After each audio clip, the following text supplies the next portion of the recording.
Hey, this is Cameron, and welcome to the practice log. Yeah, well, we have a lot to do today, finally. I think I'm getting over my sickness too, because I'm feeling a bit better. Well, let's go ahead and get to the chair, so I'll see you there. Alright, back to it. I'm going to keep this relatively brief, because we're going to watch a video today. Man, it's been a long time. Ooh, the moon.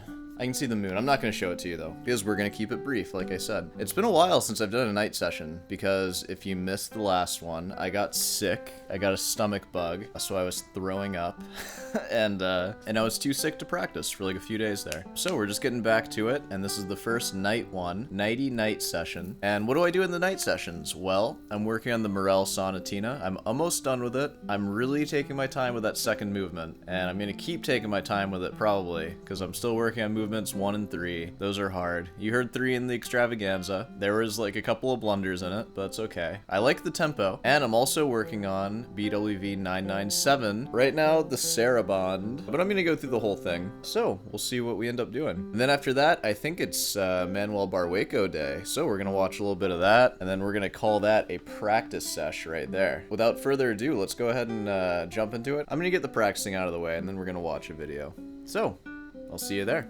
Alright, back to the ghastly grind. I lost my sleeve since I got sick. I only have my little sleeve now, which is unfortunate, because I have to place it really accurately. These are cut up socks, by the way. Yeah, so what I do, whenever I visit my dad's house, I steal some of his long dress socks, and then I take them back here and I cut them up into sleeves. That is where my sleeves come from. My dad's socks. Don't tell him that. Alright, well, I'm going to start with scales, because my hands have been feeling weird since I think since I filed them, but I think also because I've been on so much, like, Tylenol. Maybe it, like, messes with my nervous system or something. But my hands, both of them, have been feeling a little weird. So I'm going to try to work that out with some scales and some other exercises. I will see you on the other side.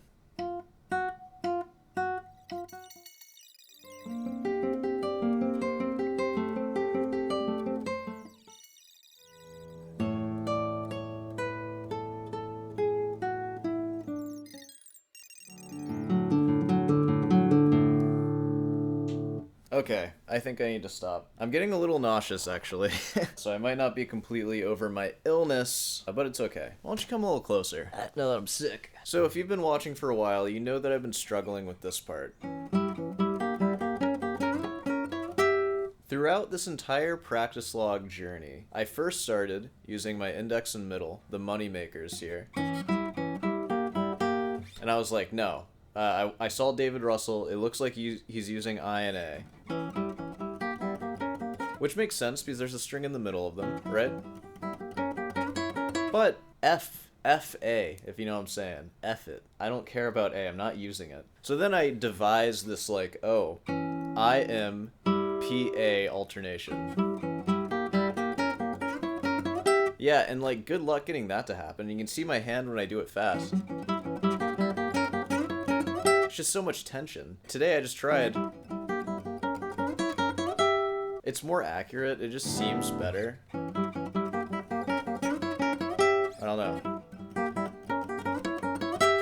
And like, David Russell, when he plays it, he's flying through this piece. I don't think it needs to be that fast though, honestly. Like, I think the third movement should be the fast movement. There's a lot of like beautiful voices in this piece that especially on the first page, that I really want to bring out. I think I'm just gonna play it slower. So you'll see, I'm calling this move the tickler. So just keep an eye out for that. Here we go.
Added a little extra bit at the end there.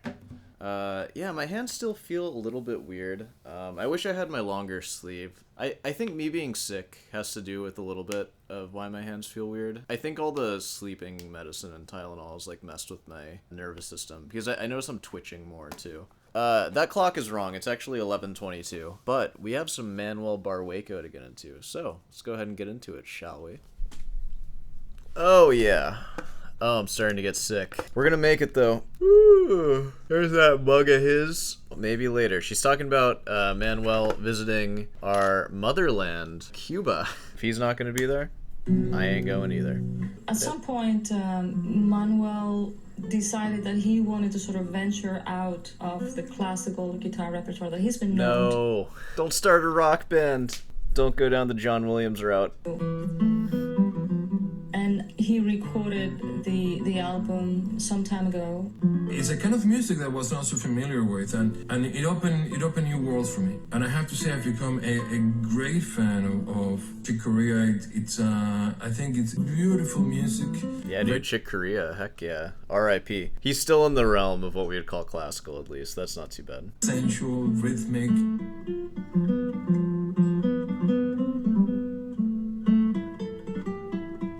This is what John Williams would call rock music right here. And I wanted to make it a recording of a variety of music from the US some time ago, which turned out to be one of my favorite recordings that I ever made. And it was kind of a tribute to the US, you know, to my new country.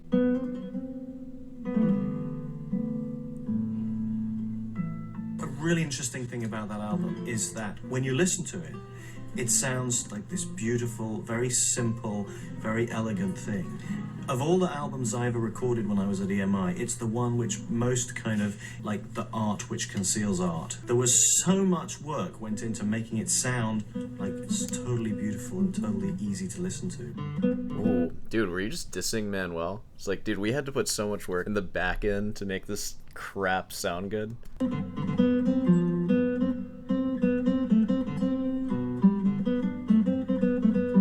So that was an eye-opener.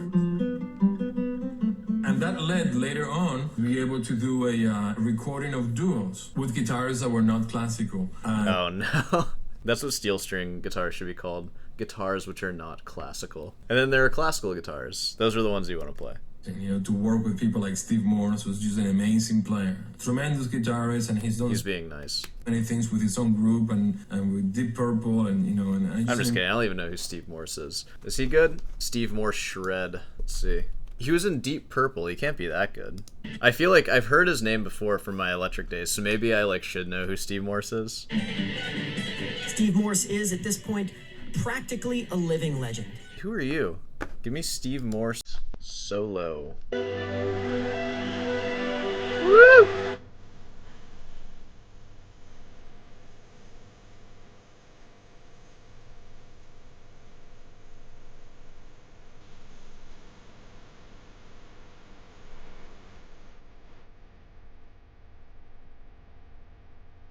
Ooh, get a little bluesy in there. I love those little arpeggios. Hey, he's got some muscles, dude. Look at him. He's not like an insane shredder, one of those guys or anything, but he's pretty good. He's got soul. That's what a lot of people would say about him. He plays with a lot of soul. He doesn't sound like a robot, right? You know who else doesn't sound like a robot? Me. You can tell I'm a person when I play. We're working on it though. One of these days I'll be indistinguishable. You'll think that I just put a MIDI track on, because that's the ultimate goal. Alright, so Steve Morse. We all know who Steve Morse is now. That recording was all Nylon and Steel, and with Al Di Meola, who's, you know, just amazing player, and with whom, you know, I've gone on to do a number of concerts and tours. Playing with Manuel was great because he's just very, very easy to play with and change the music with and try things with. Would you just ambush him in this restaurant? What's with the setting? Try things with. He's very open. His world and my world coming together and not so far apart. where it worked, but we had Dude, this guy grows a crazy beard. You can already tell. of individuality where it made something hopefully special for the audience. Dude, you could file your nails on that stubble. Right on his lip right there, you could just... Oh, I went too far. I gotta grow it out again. I became a huge Beatles fan. Now in Cuba, that was prohibited. They heard you like Beatles, and they would come in and take the record. So I remember, Oh, dude. only twice were rough. they hearing it, listening to like softly. Oh, how do you make music any cooler than that? Then it's like the government's gonna take it from you? Oh my god, dude, that's the coolest music ever. Are you kidding me? Imagine only hearing the Beatles just like when you're not supposed to and it's like dangerous. Hearing like Eleanor Rigby or something, you're just like, that sounds like of the heavens. Oh my god. Yeah. It's funny that years later I would end up making a recording of their music, and that it would be done in London, and it would be done at the Abbey Road studios. So he told me about this Beatles project, and I was like, are you sure? Are you sure you want to do that? That doesn't sound like a good idea. I mean, it's kind of like a cappella on guitar. Is that what you want to do?